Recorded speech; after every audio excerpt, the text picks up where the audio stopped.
Okay, whenever you're ready, Jeff. I'm Jeff Kisseloff. It's June 25th, 1996, and I'm conducting an interview with Elma Farnsworth. And we are in Salt Lake City, Utah.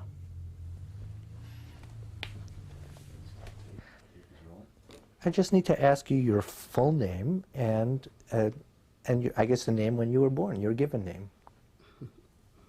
My name is Elma Gardner Farnsworth, quite often called Pem.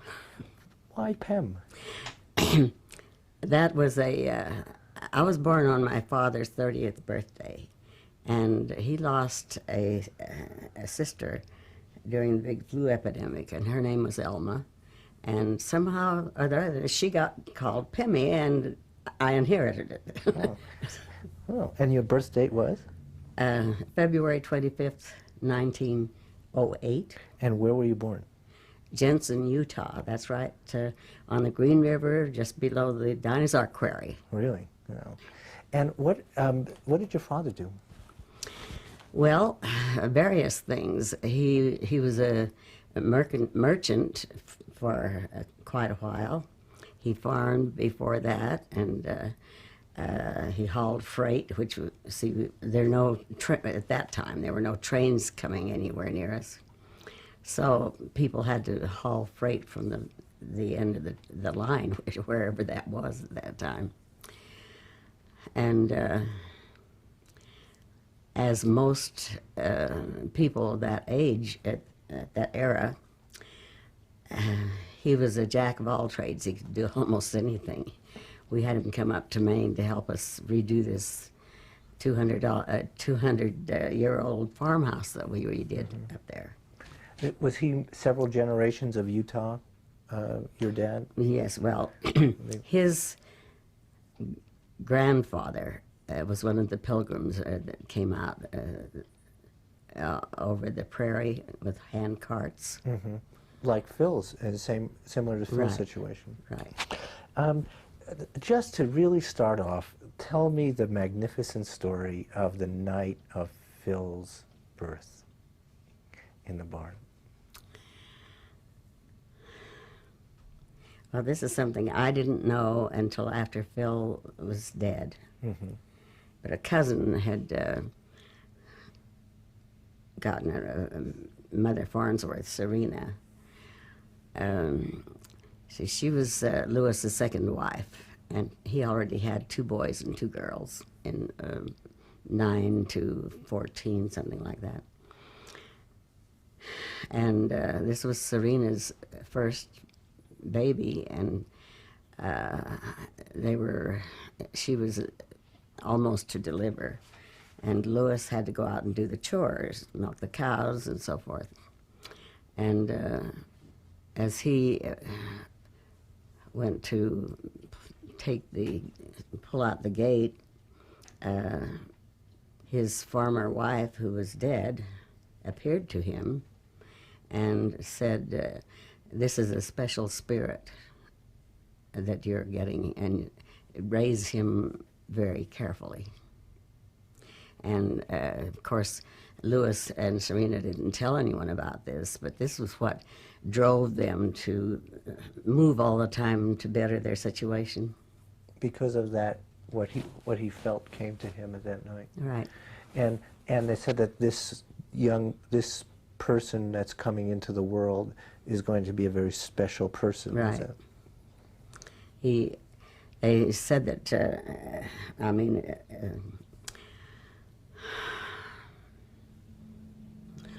I'm trying to think of her name. Anyway, Amelia said that that this was a very special spirit that was being sent with a special mission, and that they should do everything they could to help him on this mission. And the spirit was Phil. Right. That's amazing. Toward the end of his life, things just happened. And he used to, when I'd get upset that our plans didn't work out, he would say, "We're on a guided tour, don't fight it, because everything has a purpose." Mm-hmm. So the way things have happened since he died, I think that I carried on that because things have gone well. Do you think that through the hard times and through all the hard work that Phil did, that it was not only television, but it was a sense of higher purpose that guided him or pushed him to continue to push through? He demonstrated a photographic memory at age 3, and he'd never seen a phonograph or a telephone until he was 6, and he thought these were magic things. And his father said, "No, son, they're inventions." And Alexander Graham Bell invented the telephone, and Edison? Thomas A. Edison gave us the phonograph. And so little Philo decided inventors were really someone very special, and he hoped someday he could be one. Tell me the story about the locomotive at the age of 3. All right. His father was then driving a stage between southern Utah and the end of the line, which was about 25 miles away. That's the railroad line. And one day he took Philo with him. He was 3, and he had told him about these large locomotives. And so Philo was very anxious to see this. But when they got there a little early, and when the train chugged into the station, it was very frightening to him because it was the hiss of the steam and the chug-chug and the clanking and all this. So he hid his face in his dad's coat, and the engineer saw this, and he asked if he wouldn't like to come up and see how the train was stopped and run. And so he was quite worried about it, but he allowed his father to lift him up there. And he learned about the Johnson bar. That was, I think, regulated the, well, I better not go into that because I don't remember it well enough. But he went into a lot of the mechanism of how he operated the train. Well, after he got back with his dad, then he wanted to know all about the drive wheels and all these things. And his dad explained some more things to him. And he was a very quiet little boy when all the way home. And it was many hours later that they got home. And he came in and he said, "I need a piece of paper and a pencil." So they gave him the paper and pencil. He got up to the kitchen table, and he had to be on his knees because he wasn't high enough to reach to write. And he made a very detailed drawing of this train. And that was the first time they knew that he had photographic memory. And he was 3 years old. 3 years old. My God. And tell us about Phil's family background, how Phil's family originally came to Utah. Phil's family, both the maternal side and the paternal side, were some of the pioneers that came across with the Mormons. We both had the same sort of beginnings because it was the same way with me. Both sides of my family had come also that way. But his grandfather, for whom he was named, helped to organize 2 different towns. One was Springville, Utah.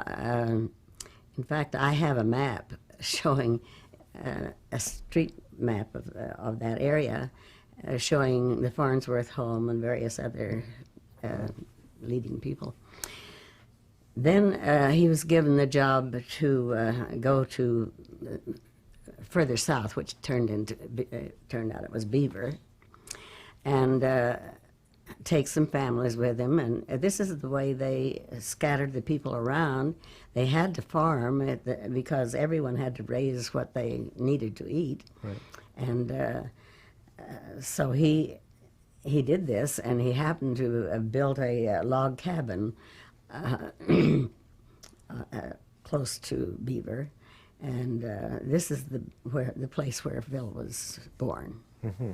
But the family originally came across in what year, would you say? What year? I should know the exact year, but it was What era? Well, it was 1840 something, very early. It was one of the first group that came. And did one of Phil's, was it his grandparents, had something to do with writing the state constitution of Utah? His grandfather was and incidentally, my great-grandfather were legislators that helped write the Utah, what do you call it? The Constitution. Constitution. Mm-hmm. Now, let's see, the family moved. Oh, I wanted to ask you a little bit about your own growing up. Did you have electricity in your home when you grew up? No, we had, the best lighting we had was gas mantle lamps. Either that or a coal oil lamp. And there was a generator of sorts, something like the one that Phil ran into in Maine. Right. Not in Maine, Idaho.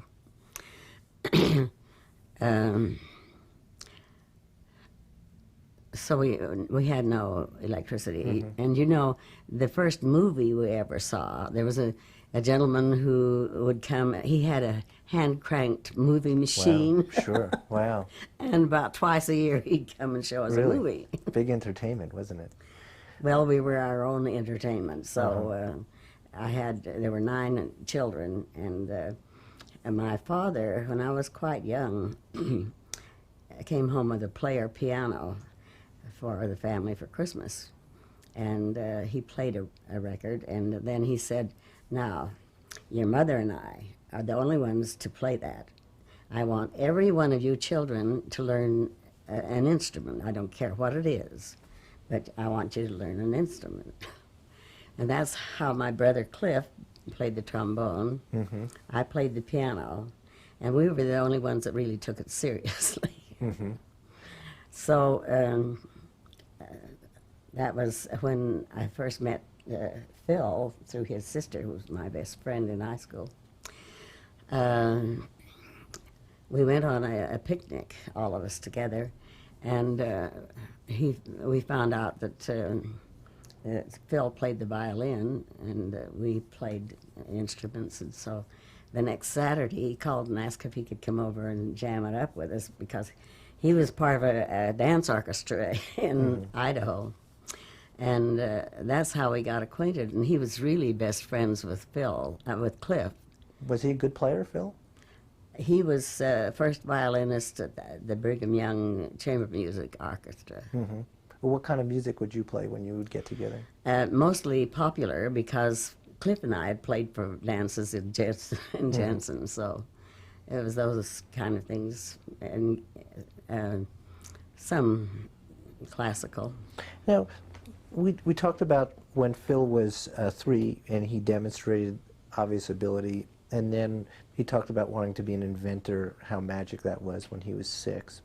Between the time when he was 6 and 12, was there any other moments that come to mind before he moved to Rigby where he demonstrated an interest or sort of an ability that was certainly beyond anything anybody can remember? Well, 2 things. He would go, his father carried freight at one time too, hauled freight. And he'd take Philo on some of these freighting trips. And of course they'd sleep under the stars. And his father had become quite interested in the stars, and he'd studied everything he could find on it. So he passed this on to his son. And this made, it's what started Phil into thinking, I have to go out in space. I want to find the people out there that I know are there. And then There was a second incident? I'm trying to think what was on my mind a minute ago. It's okay, take your time.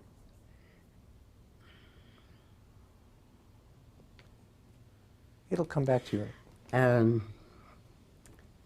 Okay, well. It'll come back to you. Tell me about the move to Rigby. Why was that? Why did they take that move, first of all? Well, they'd been part of a group that organized to form their own township, and a number of families had gotten together, and they'd built homes, and had a one-room schoolhouse, and that's where Philo went his first year of school. And they had built dikes to catch the rainwater because the biggest problem was irrigation. And then they had a flash flood. It took the dams out, and it was just too hard. They all went other directions. But here. So they rented Rigby for what reason? Oh, yes. In Rigby, Idaho had a sugar beet industry up there, and it was doing very well. And so Lewis, Phil's father, had a brother who had a ranch up there, who he raised racehorses. And he asked Lewis to come there and bring his family and help them out this time. And when the Farnsworths got a view of the ranch, and when Phil found out they had electricity, he was just in seventh heaven. He had never seen electricity. He had never had electricity before, had he? And so this was produced by a Delco generator, and because this is a large ranch and they needed stacking facilities, it was a heavy job. And the farmer owner had a lot of engineering know-how, or he wouldn't have been able to do this. Mm-hmm. So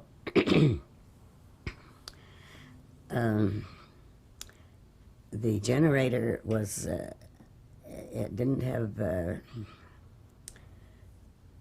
well, they had to have a repairman come much too frequently, and so Uncle Albert decided he was going to do away with it. Well, his grown sons who were doing the work, he said, no, we can't do that. So Philo had watched very carefully when the repairman had come, and he knew pretty much what went on there. He said, Uncle Albert, I can fix it.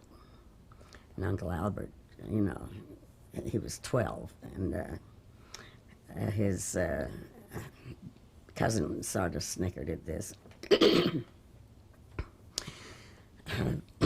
Phil's dad, Lewis, said, Albert, why don't you give the boy a chance? You know, he might just show you.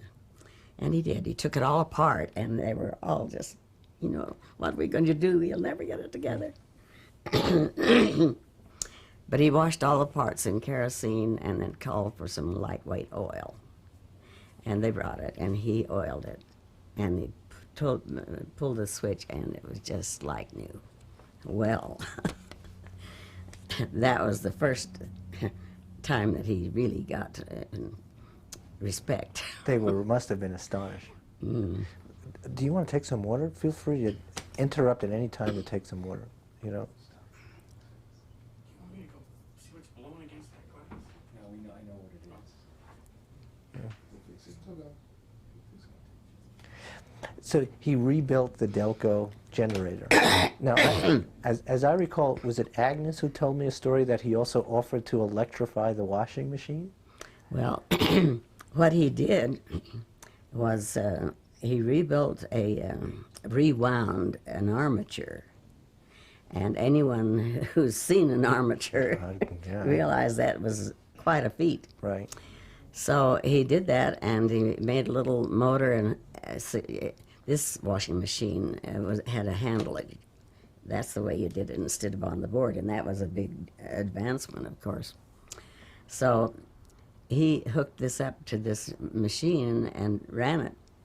And he had all these magazines in the attic that he had fallen heir to. And his favorite thing was to get up there and study those. So if he could free himself from a job, it was very good. Now, was one of those magazines where he read about TV for the first time, about scanning disc TV? Yes. What was... The magazine that caught his eye mostly was a magazine called Invention, put out by Hugo Gernsback. He had a number of magazines. And he read about mechanical television, and they didn't call it television at that time. Everybody had a different name for it. But he thought these large spinning discs that they used to scan the picture and also to reproduce it would never get fast enough, or if they did, it would be potentially dangerous, because anything spinning that fast might just, blow up. So he couldn't wait to find out what made electricity. And he found that the smallest unit at that time was the electron. And so he says, I'm going to train electrons and take all the moving parts out.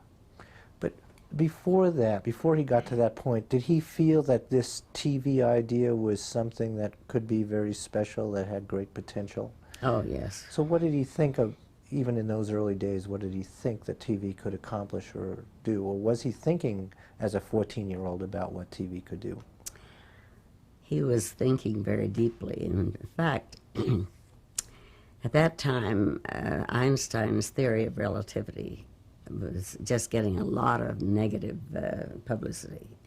And a leading scientist of this country said, it's not true. I mean, it's on false ground. And Philo didn't know that it wasn't right. It sounded real good to him. Mm-hmm. So he committed this to memory, and it was his approach that he got around a lot of the preconceived ideas that allowed him to get where he went. Mm-hmm. Wow. And Einstein, in fact, this is probably ahead of the thing, but... Might as well tell. Einstein said that he did his inventions and his really productive work when he was a youth, and it took him the rest of his life to teach it to people. Similar story. So he was really about as excited to talk to Phil as Phil was to talk to him. They never met except over the telephone. Mm-hmm. And Professor Einstein made him promise to formalize his math and publish it. Well, this was harder to do than, as Phil said, Einstein took the rest of his life to do this. I don't have that much time, so no, this is pertaining to fusion. So I'm going to build it and let them disprove it. So that's what he did, only it's a big story. He ran out of time. He ran out of time. But I think I heard a story that, going back to the beat fields, that while they were thinning the beats, they used to talk about, not only about television, but also about electricity. What did they used to say, or what did Phil used to say? Well, Phil used to, he could see how things would be if you had electricity. and television. And of course, in those days, in the countryside, you just didn't have running water in the house or lights or anything like that.